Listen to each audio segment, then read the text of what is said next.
tan iyo intii urur ahaan loo sameeyey sanadkii 2006 al-shabaab waxa uu ahaa urur si adag oo qarsoodi ah loo maamulo hawlihiisa waxaana uu marba marka ka dambaysa sii noqonayay urur afkaartiisa iyo afcaashiisuba sii durugsan tahay intii uu hoggaanka u hayay Axmed Cabdi Godane waxa uu ku guuleystay ururku inuu tababaro kumanaan kun oo dhalinyaro ah oo laga dhaadhiciyay inay mabda'a ururka u dagaalamaan waxa kale oo ay samaysteen ila dhaqaale oo aan ilaa haatan go'in waxayna soo jiiteen indhaha caalamka iyaga oo weeraro lagu hoobtay ku qaaday gudaha iyo dibadda ninka gacanta birta ah muddadaas ku soo hayay ururka waa Axmed Cabdi Godane dadka yaqaana waxay ku tilmaameen inuu yahay nin adag jecel inuu wax walba maamulo balse haddana ka xeel badiya ragga is hayaan Godane waxaa la sheegay inuu yahay 37 sano jir horaantii sagaashameeyada ayuu galay jaamacadda International Islamic University ee Islamabad ee dalka Pakistan waxaana uu shahaadada BA ku qaatay cilmiga dhaqaalaha waxaana uu isla shahaadada masterka ku qaatay isla jaamacaddaas cilmiga lacagta iyo shuruucda bankiyada islaamka jaamacadda wuxuu ka baxay sanadkii 1997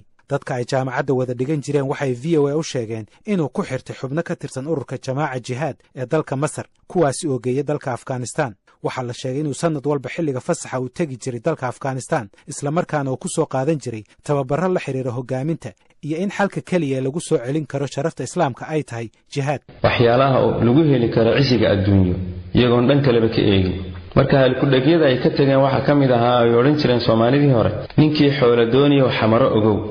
ninkii xilo dooniyona xamaro ogow ninkii xaraga dooniyona xamaro ogow xamaro waxa weyn waa faraska marka waxay leeyihiin haddaad adduunyo doonaysana faras iyo dagaal farasku wuxuu astaan u yahay waa dagaalkii haddaad oori iyo qoys fiican doonaysana iyadana faras weeye haddaad xaraga iyo qurux doonaysana waa sidaa jamaacatu jihaad waxay ka go'een ururkii akhwaan muslimiin ee dalka Masar waxaana ka tirsanaan jiray hogaamiyaha xilligan ee ururka al-Qaacida Ayman az-Zawahiri Axmed Cabdi Godane waxa uu noqday nin ay si weyn u aaminaan jamaacadaasi wararku waxay sheegayaan in kadib markii waxbarashadiisa dhamaystay uu ku soo laabtay Soomaaliland sanadkii 1998 uuna bilaabay inuu cambaareeyo xukuumaddii madaxweyne Maxamed Ibraahim Cigaal markii dambena uu isku dayay inuu samaysto urur islaami ah balse ay arrintaas u suurtageli weysay sanadkii 2002 ayuu yimid Muqdisho isagoo uu la socdo Ibraahim Xaaji Jaamac oo ay isku soo barteen dalka Afghanistan dadkii ugu horeeyay Muqdisho ay isku arkeen waxa kamid ahaa Sheekh Cabdiraxmaan Maxamuud Janaqo oo hore wasiirka cadaaladda iyo garsoorka uga soo noqday dawladdii Soomaaliya sargaal sarena ka ahaa maxaakiimta islaamiga xamar markay keeneen oo ay dad qaar ay la kulmeen oo fikirkaas u sheegeen fikirkaasi aad waa u shaqayn waayay oo xamar lagama soo dhaweynin marka waxay markaasi wixii ka dambeeyay iska go'aansadeen in ay fikirkii ayagoon ka tanaasulin ay iska sii wadaan oo muxuu ahaa ay ka sii shaqeeyaan oo diyaariyaan ilaa dadku ay maaragtay uga bislaanayaan malaha sida aan warka ku hayo ururka ayagu ay maskaxda ku hayeen ma urur maxkamadihii oo kala ah mise waa urur sida hadda al-shabaab ay tahay maanta oo kala dabcan midka hadda ay iyagu wadaan bay fikirkoodu u badnaa waayo waa garanaynay oo fikirkoodu marka ay soo bandhigeen waxyaabaha lagu yara dhaliilay ama dadka ay inta badan isku seegeenba waxaa kamid ahaa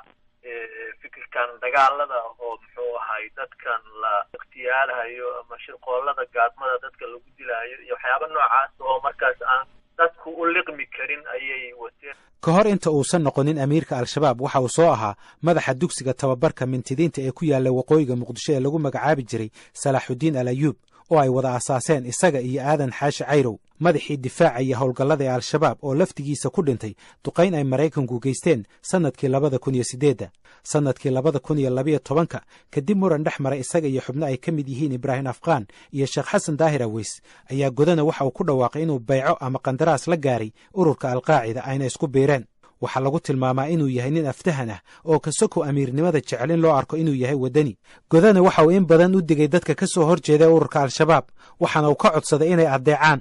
waxaana uu muujiyay inuusan u adkaysan doonin ciddii amarkiisa u hoggaansami weysa isagoo arrintaasi ka hadlayayna waxa hadalkiisa ka mid ahaa haddii saddex la yahay oo xataa dhul saxara ah oo bannaan la joogo in amiir laga dhigto mid imaaradana macnaheeda ku laran ee ku lamaan waa samcu wa taaca weeye marka waa diin ama imaarad safar ha noqoto ama imaaratu mucaskar ha noqoto ama mid jabhad ha noqoto ama mid xaraka ha noqoto ama mid dawladeed ha noqoto ama mid khilaafa ha noqoto darajaadkeedu ha kala sii weynaadaan laakiin ikhwaan fillah waxayna samcu wa taaca waa shay mulaasim u ah imaarada heer kastay joogtaba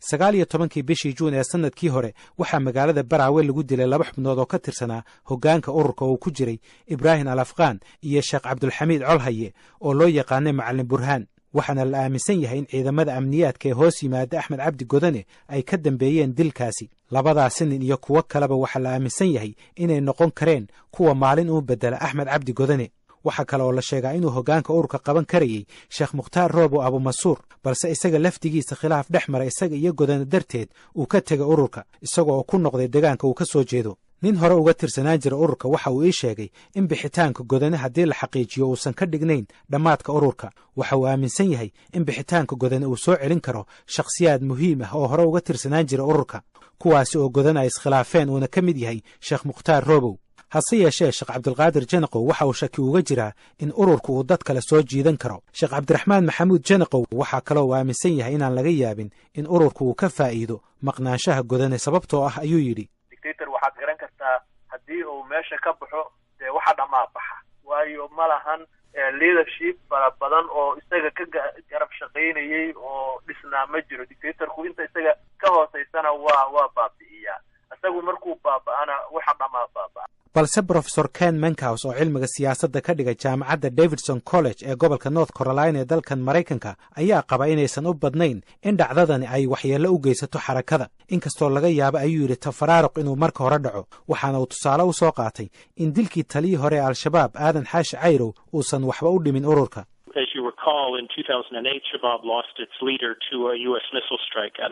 waxa uu yidhi haddii aad xasuusatid markii lagu dilay gantaalka hogaamiyahoodii hore Aadan Xaashi Cayrow sanadkii 2008 taasi ma bedelin jihadii ururka ku socday. waxa hadda isbedelay waxa weeye Godane waxa uu ka takhalusay ragga ay iska soo horjeedeen oo noqon kari lahaa ragga bedela. tani waxay kordhinaysaa suurtagalnimada in ururku uu kala jabo oo qaarkood ay dhinaca dowladda u goostaan oo ay is-afgarad la gaadhaan, qaar kalena ay dhexdooda ka dagaalamaan iyagoo isku haysta hoggaanka. mar uu ka jawaabayay in ururku uu dhiman karo Godane la'aantiis, Professor Ken Menkhaus waxa uu yidhi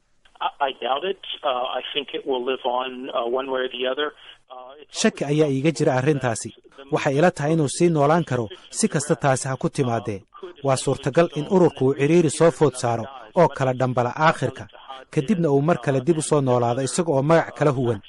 waa sida ay samaysay Al-Ittixaad iyo ururo kale hadda ka hor.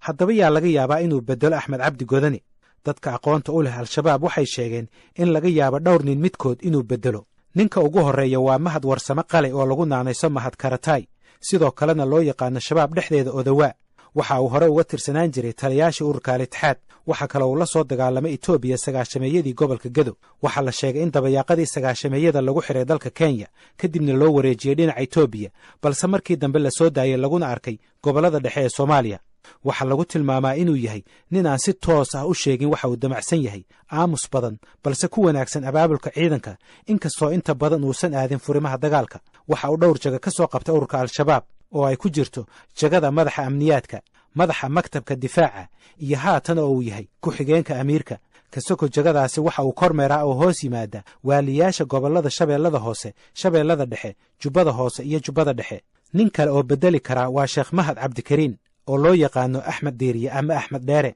waxa uu hore u soo noqday waaligii gobollada Baay iyo Bakool. isagana waxaa hoos yimaada waaliyaasha gobollada Baay, Bakool iyo Gedo. waxaa la sheegay inuu abaabulay weerarkii ka dhanka ahaa Abu Masuur al-Amriiki oo ka soo horjeeday Axmed Cabdi Godane. waxaa kaloo la sheegaa inuu qabqabtay xubno badan oo isugu jiray Soomaali iyo ajaanib xilligii kacdoonka gaaban uu ka jiray magaalada Baraawe sanadkii hore. horeyna waxaa la sheegay inuu la soo shaqeeyey Ibrahim Afqaan markii uu ahaa waaliga Jubbada Hoose. xubin kale oo qaban kara jagada waa ninka muddada dheer soo ahaa garsooraha sare ee ururka Sheekh Cabdulxaaq oo sidoo kale loo yaqaano Daahir Gacamay. waxa uu ahaa ninka ridayey xukuumadda isugu jira qisaasta, ciqaabta, gacangoynta iyo dilalka dadka lagu tuhmo basaasnimada iyo dembiye kale. nin kale oo jagadan qaban karaa waa Sheekh Suldaan Maxamed Aale Maxamed, madaxa ururinta zakaadka oo muddo dheer ururin jiray xoolaha iyo dhaqaale kaleba, kuwaasi oo qaybo ka mida lagu maalgeliyo ururka, qayb kalena la siiyo dadka danyarta ah iyo agoonta. waa nin laga tixgeliyo xarakada dhexdeeda laguna tilmaamo inuu yahay nin aan cadow badnayn. waxa uu kaga duwan yahay xubnaha kale ee ka tirsan hoggaanka Al-Shabaab inuu si toosa ula hadlo warbaahinta isagoo aan wejigiisa qarin, balse kama hadlo inta badan howlgallada iyo siyaasadda, taasi oo dhaawici karta hamigiisa hoggaannimo.